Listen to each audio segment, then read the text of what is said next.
Você está no canal Eu Estudo a Lição com o pastor Samuel Camilo. Hoje é domingo, dia 23 de outubro de 2022. E o tema que estudaremos na nossa lição da Escola Sabatina será a ressurreição de Moisés. O texto base para o nosso estudo, Judas capítulo 1, verso 9, que diz: Contudo, o arcanjo Miguel, quando contendia com o diabo e disputava a respeito do corpo de Moisés, não se atreveu a proferir juízo infamatório contra ele. Pelo contrário, disse: O Senhor te repreenda. Quando olhamos para o Antigo Testamento, a primeira pessoa que, pelo menos dentro do contexto do texto bíblico, foi ressuscitada a partir dos mortos, foi ninguém menos do que o próprio Moisés. Quando vamos para Deuteronômio, no capítulo 34, versos 5 a 7, a Bíblia vai mencionar que Moisés morreu aos 120 anos e que o próprio Senhor o sepultou numa das campinas próximos à região de Moabe. Não se sabe aonde foi esse lugar, e no livro Patriarcas e Profetas, Ellen White dá a entender que isso aconteceu para que o local do sepultamento de Moisés não se tornasse posteriormente um local de peregrinação, ou que as pessoas quisessem de alguma maneira tornar o local de morte de Moisés um local que pudesse até mesmo se tornar um local, na cabeça das pessoas, santificado ou coisa parecida. O fato é que o próprio Senhor o sepultou. Quem era esse Senhor? Quando olhamos, por exemplo, para o Evangelho de João, por 7 vezes, mostra Jesus Cristo se autodenominando o Eu Sou, o Yahweh, que vai aparecer lá em Êxodo, no capítulo 3, como tendo sido aquele que chamou o próprio Moisés do meio da sarça. Você deve se lembrar da história. E ele pergunta: Senhor, quando me perguntarem qual é o teu nome, nem isso eu sei. E o Senhor disse a ele: Eu sou o que sou. Diga ao povo: Eu sou, me enviou a vós. A palavra hebraica para isso, Yahweh, o nome eterno, traduzido como Jeová. Portanto, esse era ninguém menos do que o próprio Cristo pré-encarnado. E Jesus vai tomar para si esse mesmo nome, esse mesmo adjetivo, por pelo menos 7 vezes no Evangelho de João. Em algumas delas, as pessoas que o ouviram chegaram a pegar em pedras para apedrejá-lo, achando que ele estava cometendo um sacrilégio ao tomar para si a prerrogativa de se autodenominar Deus. Como vimos na semana passada, no texto de Daniel, capítulo 12, verso 1, o texto fala a respeito de Miguel, o grande príncipe, que se levantará em favor do seu povo. Nós já vimos que no contexto do livro de Daniel, Miguel é um dos nomes que denominam o próprio Cristo Jesus pré-encarnado, pelas mesmas razões que já apresentamos na semana passada. No livro de Daniel, em cada capítulo, Jesus é apresentado de uma determinada maneira. E no capítulo 12, ele é apresentado como Miguel, aquele que usa a armadura celestial para poder lutar em favor do seu povo. Em cada ocasião em que ele está lutando em favor do povo, no contexto da grande luta entre as forças do bem e do mal, ele é chamado de Miguel.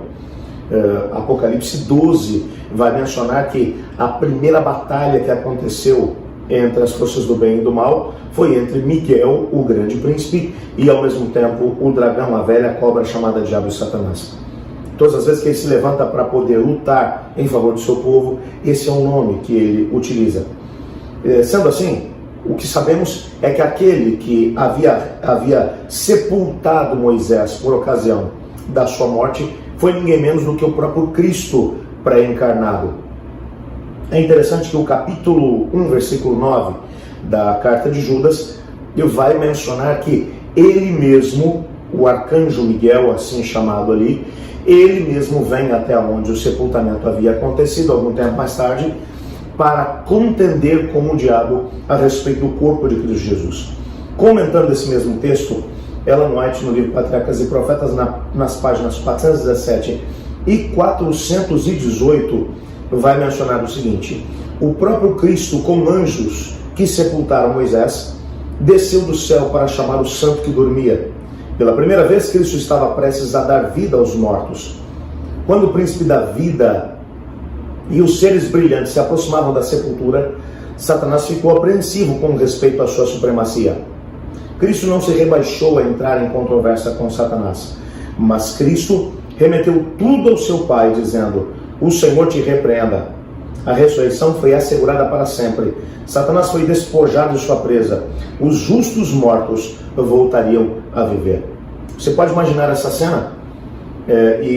No decorrer da descrição feita por Ellen White, ela vai mencionar que quando Cristo Jesus vem se aproximando da sepultura, o inimigo se colocou diante dele, tentando, por assim dizer, impedir que ele fizesse aquilo que ele desconfiaria que ele faria. Até aquele presente momento, eu repito, não tinha havido ainda nenhuma situação de ressurreição. A morte ainda era o quinhão, ainda era a recompensa do pecado. A garantia de que o pecado ainda tinha a supremacia dentro do contexto da rebelião era que ninguém havia sido resgatado ainda da morte. Havia apenas uma profecia que tinha sido feita lá em Gênesis no capítulo 3, versículo 15, de que a velha cobra chamada Diabo e Satanás picaria o calcanhar de Cristo Jesus, que seria o descendente da mulher, mas que Cristo esmagaria a cabeça da velha cobra. Havia uma profecia no sentido de que Cristo venceria a rebelião e, por consequência, também venceria a morte. Mas até aquele momento ninguém tinha sido resgatado da morte. Ainda no livro Patriarcas e Profetas, Ellen White menciona que esse foi um dos temas, por exemplo, que intrigaram profundamente o próprio Enoque. A questão do estado das pessoas na morte. Que recompensa alguém poderia ter se a morte levava todas as pessoas, se ninguém conseguia escapar a ela? E quando ele teve uma visão a respeito da ressurreição dos mortos, por ocasião do retorno de Cristo Jesus, então sua fé se alicerçou no Senhor. Mas até aquele presente momento, eu repito, ninguém havia conseguido vencer a morte. Cristo Jesus, portanto, vem até onde Moisés havia estado morto.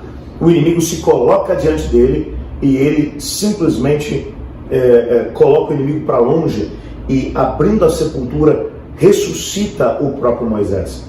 É interessante um detalhe que o texto aqui vai mencionar, que é exatamente o fato de que a contenda, a briga que o inimigo fez, foi por causa do corpo de Moisés. Já por volta do 3º século, um indivíduo chamado Clemente de Alexandria, numa das suas obras, Homilias de Josué, que é um sermão baseado em Josué capítulo 2, verso 1, Clemente de Alexandria, ele já nessa altura, embebido pela própria filosofia grega, mencionou que por ocasião da morte de Moisés, 2 Moisés foram vistos, um vivo no espírito e o outro morto no corpo, um subindo ao céu com os anjos e o outro sepultado na terra. Não tem nada menos verdadeiro do que isso. Até porque o texto bíblico vai deixar claro que a disputa que aconteceu por ocasião da ressurreição de Moisés foi por causa do seu corpo. Moisés ainda não estava no céu com Cristo Jesus. Quando olhamos para o livro de Lucas, o Evangelho de Lucas, no capítulo 9, nós descobrimos que, por ocasião da transfiguração, Moisés e Elias vieram para conversar com Jesus. É claro, Elias havia sido levado ao céu sem ver a morte no carro de fogo. No caso de Moisés, Moisés havia sido ressuscitado dos mortos. Moisés, portanto, foi o primeiro indivíduo a ser resgatado da morte e a ir direto para o céu com o Senhor Jesus. Não foi o primeiro morador da Nova Jerusalém. O primeiro morador, com certeza, o primeiro indivíduo a ser arrebatado ao céu sem ver a morte, foi o próprio Enoque. Depois, o Moisés acabou sendo ressuscitado dos mortos. Posteriormente, Elias também foi resgatado da terra sem ver a morte.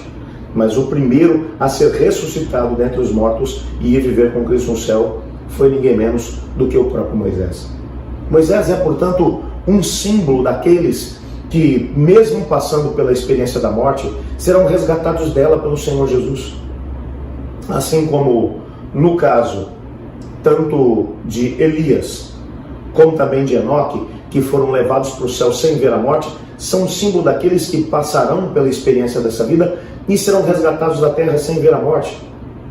Eu espero ser representado pelo próprio Elias ou pelo próprio Enoque, Mas se por acaso a morte bater na porta da minha casa, a certeza que eu posso ter é de que Moisés também representa aqueles que viverão com Cristo para sempre.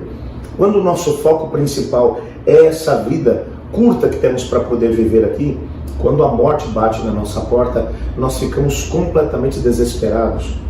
Mas quando olhamos para a história de Moisés, percebemos que nem mesmo a morte pode conter na sepultura aqueles que pertencem ao Senhor. E isso deve nos levar a viver essa vida com responsabilidade e ao mesmo tempo com comprometimento com o Senhor. Não importa, talvez seja exatamente pensando nessas duas realidades, na realidade de Enoque e também de Elias e na realidade do próprio Moisés, que o apóstolo Paulo escreveu as palavras de Romanos no capítulo 14, verso 8, quando ele disse: se vivemos para o Senhor, vivemos, mas se morremos para o Senhor, morremos, de sorte que quer vivamos ou morramos, somos do Senhor. Essa tem que ser a nossa grande certeza.